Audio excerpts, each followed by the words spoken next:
Forrester, Chief Executive of Vertu Motors, one of Britain's biggest car dealerships, is with us. Robert, morning. Morning, Will. In terms of that investment then, and encouragement to invest that Simon Emeny is talking about, what does that look like to you? What would you want to hear at Vertu? Well, we need a plan for the government about how they're going to take the burden off businesses in terms of the very high tax rates that business pays. That takes cash out of businesses. That makes it harder to invest.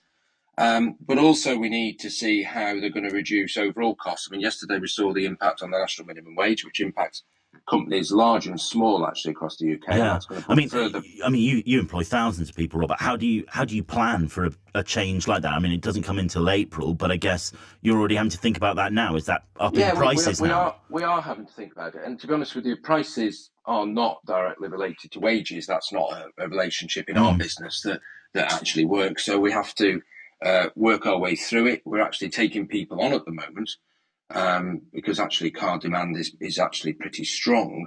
But clearly, if you're talking about to business, that has a depressing effect on margins. It has to, really, where it can't be passed on. And I think most businesses probably can't pass it on. Now, there is the benefit of people have more money in their pocket and could probably buy more used cars. So it's not an entirely negative thing, actually, in the context of the world. But I think what we're looking for is just stability and to take some of the burden off businesses. We've had the national minimum wage. The business rates point your previous caller mentioned is absolutely pivotal. Online businesses don't pay a lot of business rates, but actually a lot of retail businesses and a lot of businesses generally do.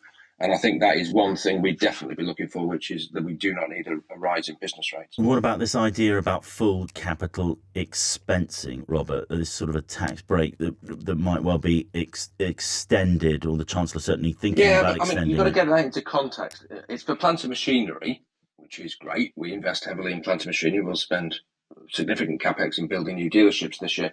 But for many British businesses, they're just trying to keep going. They're not investing heavily in plant and machinery, but they're still very valid businesses that employ people and serve customers. So I don't think that's a massive thing for most businesses, if I'm honest.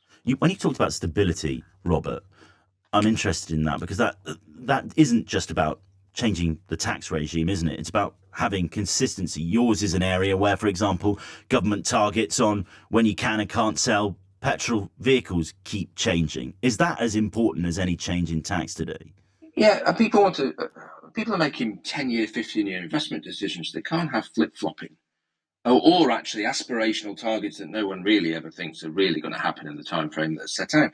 What we look for from government is to broadly set a regulatory framework that's stable, set an economic framework that's stable, have a size of the state that is actually sustainable and doesn't suck a load of interest payments out to foreign creditors.